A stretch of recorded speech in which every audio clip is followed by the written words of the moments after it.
is certainly okay. You know, when the Super Bowl was here, I thought, man, you know, if I could get $10,000 for the weekend, you know. Yeah, exactly. But, you know, what does it do to a neighborhood? You know, right now, as far as I know, we don't have any short-term rentals. We've got some longer-term rentals that we just assume be owned. What's your experience with short-term rentals, if you have an opinion? No, I'm new to the North District, so since the stadium came up, I haven't had any experience with that. I know that's caused a lot of. Yeah, well, what my experience with short-term rentals would be, I'm against it.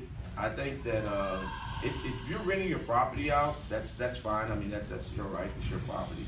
For short-term rentals, you really have to be, when we use the stadium or the Super Bowl, for example, really have to be cognizant of that.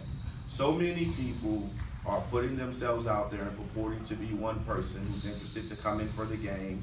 And if you don't do your homework and research on that person, you could really have somebody come into your home and really vandalize it. And what I mean by vandalize it, they may not steal anything, but they cause a lot of damage. During some of the Super Bowls in certain cities, we get a lot of calls on damaged homes from people coming in and having parties and doing things that you thought they were coming in to live in, but now they come there for other ideas. And normally, if you're out of town, your neighbors hear about it because they're the one that's calling in the noise complaints. I would say the other thing is that when you're doing a short-term rental from an aspect of leasing your apartment out maybe to somebody for a year or 2 years, just, you know, do the research to see who they are and realize that if you're doing that, you're affecting the rest of the community. Because so many others are in our community are buying our properties or we own it. And if you don't do the homework, sometimes you get families in the community that can really cause a lot of issues. I would say research. Do everything you can to you know, hopefully be able to check a criminal history on a person and do those type of things. I haven't seen that been a huge issue on the north side. Like not an increase in crime in neighborhoods that have big, like Airbnb type houses? Well, what we see on most areas that we see maybe decline is when we see a lot of the governmental assisted housing come in, you know, such as Section 8 housing. I mean, that attracts a different segment of people into the community who's not there to buy homes, and those governmental assisted properties can sometimes be issues. We've seen them mushroom. What I've always seen in any property like that is when you have a really good, well-managed owner and holding people accountable, then people tend to do what they are allowed to give them much rope to do. So that's the issues we've seen in some of our apartment complexes when they do those. The city's really good on that. I mean, when we see crime popping up in apartment complex, we have a committee called Nuisance Abatement Team. And the nuisance abatement team, we go around, we look at apartment communities, you know, anything from nightclubs to any other business that's causing a huge issue, either one from a code compliance issue that is the property's not being maintained or taken care of, or a criminal issue where we're seeing more crime in this community, and we tried to work with the ownership and they haven't. If you pop up on our nuisance abatement team, what happens is our city attorneys will get involved. They'll normally put you on one of our probationary lists. And if things don't get better, they're normally will come in and abate the property and look to have that owner removed. One of the other things I'm noticing in our community is the litter on Bernie Road is really out of control. Is there anything we can do to help the city work with us on the litter on that street? Because it's really an eyesore. Yeah, I think two things. One, get a hold of code compliance, and we can help facilitate that. Two, I mean, obviously we can't, you know, like I said, we got some officer patrol. What I've seen work really well is you know, not just the neighborhoods that get out there and have groups that pick up the trash, but those that are working with our code compliance team to try to put more I guess enforcement in the area. What do you think the trash is coming from? People just throwing trash out of the window? Yeah, that's what it seems to be. And I know you're I think some of it is just pedestrian litter. Some of it is the kids walking to. Yeah, some of it's pedestrian litter, but some of it, Some I of it's see. bags. Yeah, a full trash bag just thrown on the side of the road. There was a sofa on the side of the Okay. road earlier. Oh, you know, that kind I was of- about to say that, yeah. So what I would ask you to do on those type of things, please get a hold of code compliance. We'll come up and pick those things up, but they could have more of their our different people that work with code to do some integrity patrols there. Thank you. And then they'll typically work with us. They'll cite people. They have civil citations that they can issue for things like that, for dumping.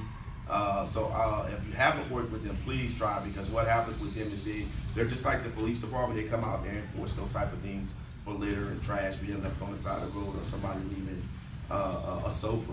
We're going to look for things like that, and they'll put their guys out there to try to patrol those communities. Thank you. So that would definitely help. And I think that's one of the big things. That's, you know, as we work as a group to get together, our community-wise group, it's going to be really incumbent upon us to tell you about the city resources. So you know who to call, where to call, how to report the things. And you can always call the police department. I mean, we're the only entity that's 24 hours. I mean, fire sleeps half the day unless you have a medical emergency or fire. I know that's a cheap shot, the fire guy. But anyway, I mean, that's what we're here for. I mean, we're that city, Rolodex. But even giving us a call, but that'll be our job to try to educate y'all on different segments and departments in the city to bring kind of a more holistic approach to getting people there. Because, you know, they call us for trash, that's fine. But really, we try to get our code enforcement officers out there involved, and that's just a department in the city that's not really known and can be underutilized. So yeah, but that's the appropriate area for that. Do that. Thank you. Any other questions? Okay, who was Bob? You said that a couple of the city councilmen are doing something on short-term rentals. What's that? I didn't actually do the research on this, but Don Cunningham did. He's not here tonight, but he got a hold of the city councilman. Bob Shepherd is the councilman at large, and I guess he's heading up, because there's like 170 Airbnb rental properties in Arlington. You can go to their website and check it out, but it's getting so big that they're now gonna look at, and he promised next year, which I assume is 2017, that they're gonna pass an ordinance that's gonna regulate the Airbnb type industries. And I don't know what they have in mind. He is encouraging people, if you're interested in that kind of thing, to go when they're discussing that and Just show what, city support. council for it. meeting? Yes. Have Absolutely. y'all talked to the person who's gonna put up their house on B&B? Yes. Yes. Yes, several of us have talked to him.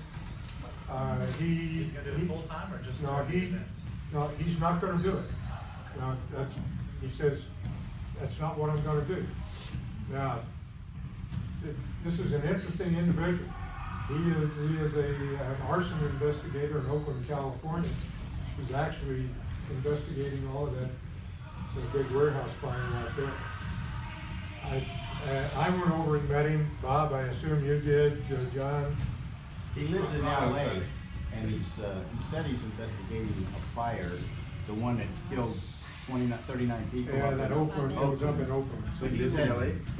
he lives in LA, and he said they won't let him into the building because, I guess because the people were killed. But he said it had started by somebody smoking, he thought. So how often is he here? Anyway, he was here this past weekend. And, you know, he assured me that he was putting substantial funds in renovating Bob and Kathy's house, or Ron and Kathy. You guys must have made a terrible wreck out of that. I live there, you know. Well, it's terrific. I mean, No, this guy, he's an interesting individual, well-spoken, appears to be this is not his first rodeo. He, I don't think he's beyond letting facts stand in the way of a good story. But, I am, I don't know that we have any alternative other than just sit and watch, see if he does it, if he does what he says he'll do. And if he doesn't, then we'll come up with plan B. Well, I think the big thing is what we talked about earlier, how would it be regulated? You know, this is something that we don't wanna see in the city of Arlington, and we gotta go to the council meetings. You'll be surprised when you voice your opinions about that, concerns about short-term rentals, how that affects them in shaping policy, especially ordinances in the city. So, and that's something that, I mean, the fact that he lives in Oakland and he's here, He's not really a I'm part a of the little bit neighborhood. concerned, yeah, he's not, yeah. And again, that goes back to, you know, if he leases the house, you know, or, you know, rents it out, who's he gonna rent it out, who's the short-term rental gonna be, how much homework is he looking for a quick buck, I don't know. But I think, you know, who will hold him accountable will be his community.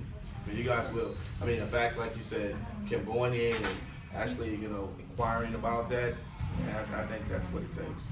It really takes us doing that, but, Ron, he told me he gave you a key to that property to, well, you know, that says something. He,